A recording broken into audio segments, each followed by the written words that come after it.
improving our own target. Marie-Danielle Smith, right? Okay, Embassy News. Um, so you're going to be traveling with the delegation to Paris. I'm wondering what role you are going to have, and are you going to be in the negotiating rooms? Yes. Yeah. So what are some of the goals that you're hoping to achieve personally? Well, I have an extremely good working relationship with, I would say at this point, well, certainly the Minister of Foreign Affairs, the Prime Minister, Minister of Environment, Climate Change, the Minister of Natural Resources as well as an old friend, and it may or may not be showing up there. I don't know how many ministers will come. Personal relationships aside, obviously our parties have different positions, but I've been invited to participate as a member of the delegation. I've met with the Minister of Environment, the Minister of Natural Resources. I should remember to say the Minister of Environment and Climate Change, the Minister of Natural Resources, and the Prime Minister.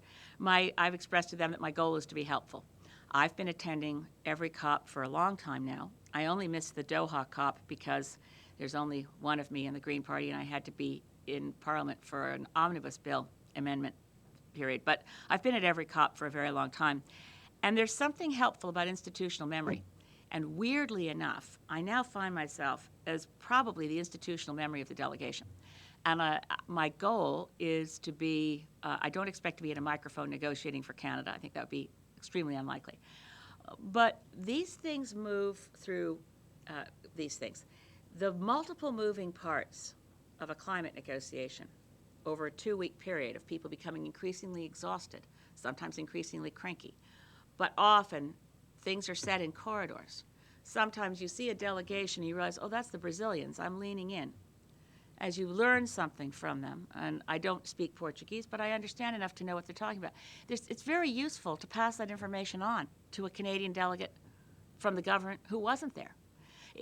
This is a very strange process. It's hard to explain. I told a group of high school students the other day, they said, are you looking forward to Paris? And this was even before the shootings. I had to say, if you visualize what it's like going through a car wash in your car, okay, now imagine you're going through a car wash without the car. It's a very rough and tumble business negotiating a climate treaty, and I intend to be as useful as possible by passing along information, by conveying messages, by doing whatever I can. Also, I should mention another dynamic for me as a Green MP is that many of the negotiators from around the world in other countries are Green MPs in their own countries, and we also work together, sharing information. So as a member of the government delegation of the Government of Canada, I will never be allowed to share any information that the Government of Canada tells me not to share. But I will be in a very good position to collect information from other delegations and make sure Canada knows where there might be breaking bits of possible, we're shifting here, if you shift there, and if we do this and do that, well, we can pull together a whole new, we can consolidate around option 1 of Article 17 if only you budge on financing. Canadian Press. The difficulty in galvanizing the public behind climate change is that it's always seemed to be a little bit over the horizon. You're taking actions now for something that seems over the horizon. It's like reforming pensions. It's always difficult to galvanize people on something that's not right in front of them. I'm just wondering how you think the dynamic of this summit will change, or whether it's changed as a result of this immediate terrorist threat that is now consuming everyone's attention. It's certainly, and it's a good question. To the first part, I think that the Canadian public is way ahead of politicians, as usual, on how much they're prepared to accept climate action. Nobody thinks that climatic events in Canada in recent years are normal. There is alarm about, in my riding, this summer, when we were blanketed in smoke and we had no rain for weeks, it wasn't usual. The weather outside right now, not normal Ottawa mid-November weather. People experience, climate is what happens globally, weather is how we experience it, but the persistent drought in California, the fact that one of the things that was an underlying factor, a significant contributing factor to the Syrian refugee crisis was climate change and the drought that drove over 1 million Syrians to flee their lands because they couldn't grow anything. That was before 2012, before the Syrian civil war really became the horrific conflict which has engulfed Syria since. The terrorist attack has definitely taken attention off COP21 when we needed it at the G20 summit. The G20 summit was likely, I would have said before November 13th, the G20 summit was going to be all about COP21. The APEC summit, I would have said before November 13th, was going to be all about COP21. And the same thing for the Commonwealth Heads of Government meeting. It's a busy month of international discussions, and the climate treaty is front of mind for most governments, particularly developing countries that experience the climate impacts most severely. But COP21 was still part of the discussion. The coverage of it from APEC, that's where Stéphane Dion was commenting. So it takes attention away. On the other hand, there's another very weird effect that might take over, and that is that the strength of the domestic government that hosts a climate negotiation has a lot to do with the success of the treaty or not. The popularity of a prime minister or president hosting a COP negotiation has a lot to do with whether the treaty succeeds or not. In Warsaw, which I have to say was one of the more depressing COPs I've ever attended, in the middle of the negotiations, the president of Poland fired the president of the COP, the Minister of Environment for Poland. He was left as the president of COP negotiating the sessions, but he'd been fired as environment minister because he was not sufficiently pro-fracking. This has a shadow on the events.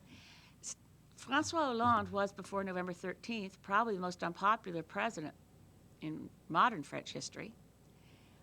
He will now be in a very strong position to say to other world leaders, you said you were going to stand with France. Are you going to stand with France or not? This treaty matters. So it could go either way. Autre question? Go ahead. So one of the criteria that we hear everyone talking about is that this treaty be legally binding. It seems a gargantuan task to make this happen. Any thoughts on how you see that playing out and whether you think this is actually possible? Yeah, it's becoming increasingly unlikely. The text that I saw even in October was weakened when I went and downloaded the new text that came out after those the negotiations. So where we used to have on the front page of the treaty, it used to say recalling the decision of COP17 that this treaty have legal, akin to legal force and, got to go back. It was negotiated initially at in Cancun. Treaty will have legally binding. Oh no, they've actually taken out the language. I've got to go back and just recall it. On the front page here under the draft agreement, it just says recalling decisions, CP.17. That used to say recalling the decision of COP17 that we will have a treaty that is legally binding or an agreement with legal effect. There's like lots of weaker language, but generally we mean this to be legally binding. We've now condensed that to just recalling decisions CP17, CP18, CP19, CP20. And the only suggestion that it's legally binding is reduced to a bracketed option 1 on page 27, Article 17, that there is a possibility that a party will communicate to the Secretariat when it has ratified, accepted, approved. It's very weak. Now, why is it so weak? Primarily the United States. Barack Obama recognizes, and I think anyone knows, that the U.S. Constitution requires for either going to war or accepting a treaty that they have a vote of 2/3 of the Senate for approval. Ever since the Gulf of Tonkin resolution and the U.S. Declaring war on Vietnam, presidents have managed to avoid getting permission from the Senate to go to war. However, they haven't figured out how not to go to the Senate if they want to protect the climate. So Barack Obama has pushed for, look, this is not going to be legally binding on the U.S. because everything the U.S. is going to do is going to be by executive order. We're not going to go back to Congress and accept that this is going to be ratified. The U.S., by the way, U.S. and Canada are the only two countries in the room that are not parties to the Kyoto Protocol. And the Kyoto Protocol continues and is important. So in order to accommodate the U.S., the language got watered down. But this is more watered down than what I last saw in Lima. And it's going to be a really tricky negotiation to take the brackets off Article 17 and make it legally binding with language that suggests the U.S. is okay because they're operating under the fact that they already ratified the UN Framework Convention on Climate Change. So if we can get countries around the world to agree, look, these are things we have to do legally binding under the UN Framework Convention on Climate Change, and that's why this is so weak. I've got to say, it's not encouraging. It's desperately important. It's really hard with language. I have to say, I'm trying to find the right tone. I mean, I'm not regarding, when talking to reporters, I'm not trying to dump on the process. I'm trying to make the process work. But you've got to be realistic about it. And we've become so simplistic in the way we cover issues. It's like you're either rah-rah cheerleading for something or you're dumping on something. It's important to make this work. And I think it's important for Canadians to know that we have the potential as a country to make it work, to be the country that stands up and says, Canada wants it to be legally binding. We understand the particular circumstances in which the United States finds itself, but for the rest of us, we've got to make this legally binding. The targets that we take must be made domestically binding. Every country must be prepared to pass domestic legislation that makes their own targets binding on them in their own country. And that doesn't take 2/3 of the Senate. So you see the problem. You can pass legislation in the U.S., but you can't necessarily get a treaty through. But the Framework Convention on Climate Change was signed and ratified by George Bush. Is there any point would there be any point to Canada re-entering Kyoto at this point? Yes. It's the two points, one symbolic, one real. The symbolic importance is that it would set the room on fire with people cheering. It will be encouraging all around the world because it was a blow to the multilateral process when Canada withdrew from Kyoto for no reason. If I wasn't not wanting to waste your time, I'd tell you the story of the Saudi Arabian delegate who told me how devastated he was when Canada withdrew because Kyoto matters. The substantive real reason is that there are mechanisms under the Kyoto Protocol which Canada will need in order to achieve targets and which benefit the world. The Clean Development Mechanism, which you'll probably recall from Kyoto, is part of the Kyoto Protocol, but not part of the Framework Convention on Climate Change, not part of this draft text. And it says that an industrialized country can get credits as though we reduced greenhouse gases in our own country by reducing greenhouse gases in a developing country. There are very strict rules around this. It's not hot air.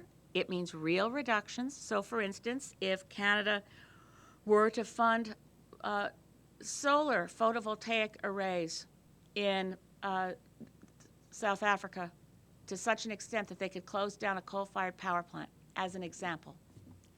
That would be credits to Canada for reducing emissions here. It would help South Africa. The atmosphere doesn't care where the pollution comes from. We want to reduce it. We don't have the right to do that unless we're a Kyoto party. So re-ratifying Kyoto, which could be done by an order in council, is an important signal and gives Canada more tools.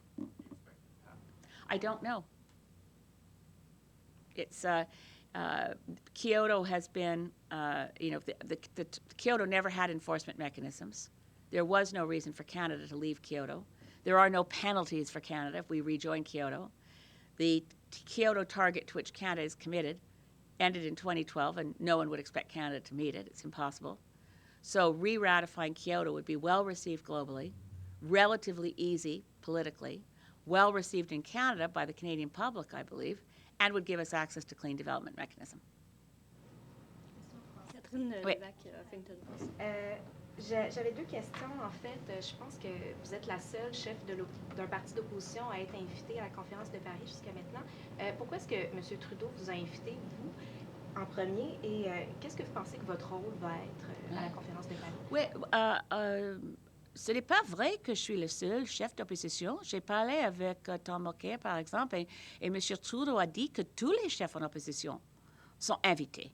J'ai parlé avec M. Mulcair, c'est la soirée, c'est vraiment bizarre, c'est un événement très difficile parce que c'est la soirée le 13 novembre.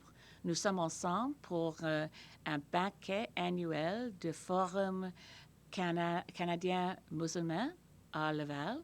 Et j'ai parlé avec M. Mulcair.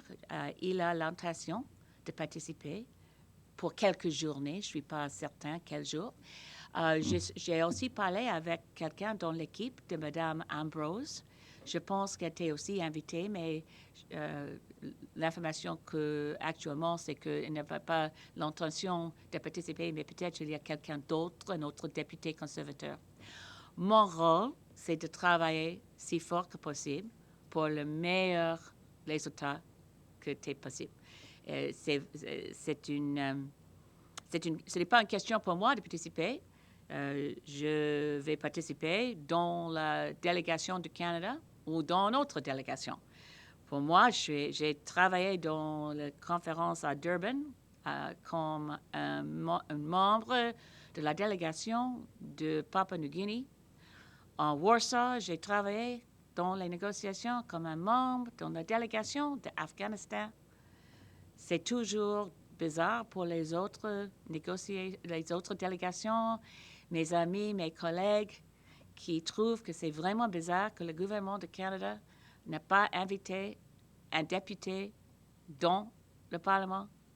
Ce n'est pas normal au Canada, ce n'est pas aussi normal dans le reste du monde. Maintenant, c'est la chose traditionnelle, c'est la chose que c'est fait par tous les autres premiers ministres du Canada, sauf que M. Harper, que comme un chef de l'opposition, un membre du parti en opposition, je suis invitée et je vais travailler avec les autres. Vous avez quand même été la première chef d'un parti d'opposition à être invitée formellement. Qu'est-ce que ça dit? Je ne suis pas invitée. C'est en même temps tout le monde. Mais moi-même, je suis accepté l'invitation sans une lettre de papier. C'est invité dans le média. J'ai dit que oui, je vais là. Merci. Je n'ai pas une position plus haute que des autres. Pas du tout. Hi, Elizabeth. Fran from the National Observer. Oh, how nice to finally meet you, Frank. We've had many telephone interviews. Yes, we have. We have. Welcome to Ottawa. Thank you. Thank you. So, two questions for you, if I may. The first question is, as I'm sure you know, the Kinder Morgan Trans Mountain and Energy East pipeline reviews are not being restarted, but they will continue. First of all, what are your thoughts on this matter? Yes. Well, as you may recall, I'm an intervener in the Kinder Morgan review. I am still juggling and jostling with the National Energy Board to find out when I'm allowed to give my evidence. It will be sometime in January. It was to be in September in the midst of our election campaign, as you'll recall. So the Kinder Morgan expansion and the Energy East project are now under two quite illegitimate, they're legitimate in that they were passed by the Government of Canada, by the Parliament of Canada, but they are inadequate pieces of legislation to review projects.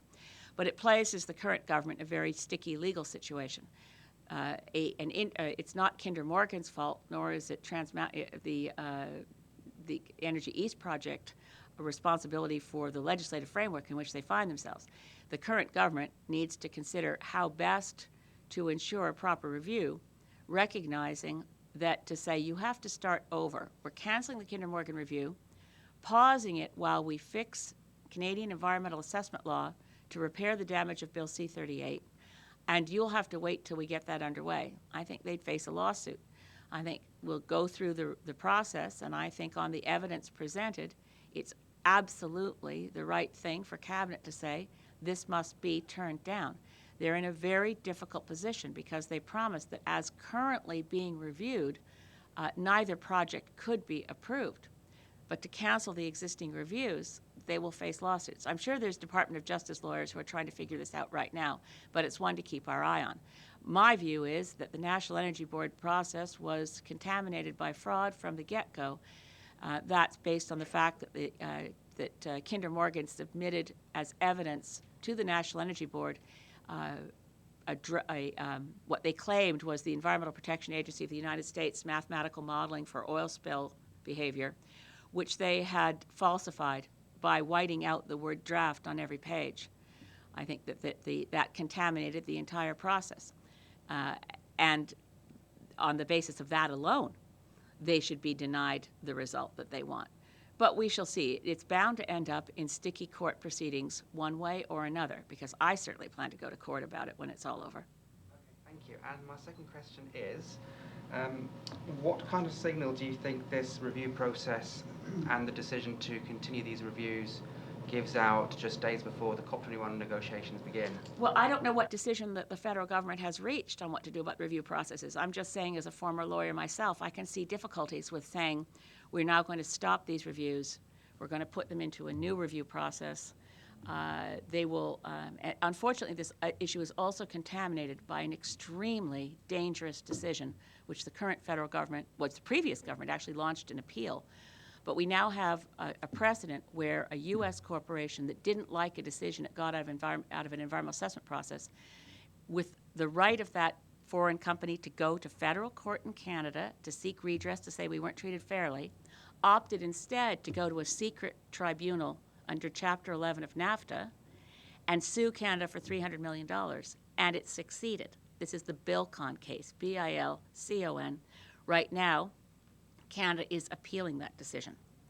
But it's very dangerous, and it has implications for stopping and starting Kinder Morgan.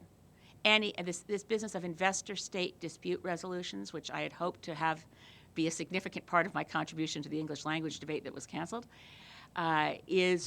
contaminates a lot of what we want to, and undercuts a lot of what we want to do in repairing our own laws in this new government.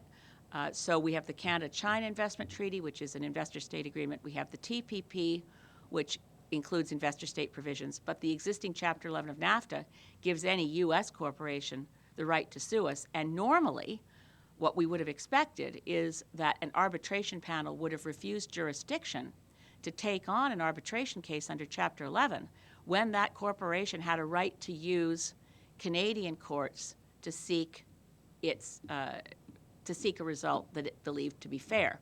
To refuse to go through a Canadian court, which we all know are open, you get to hear the evidence, you get to know what's going on, and instead to opt for a Chapter 11 of NAFTA review, which is secret, and no one knows about it till the arbitration is concluded, is very, very troubling. And hopefully we can get this Bilcon case appealed successfully. But we've never won an appeal on a Chapter 11 decision.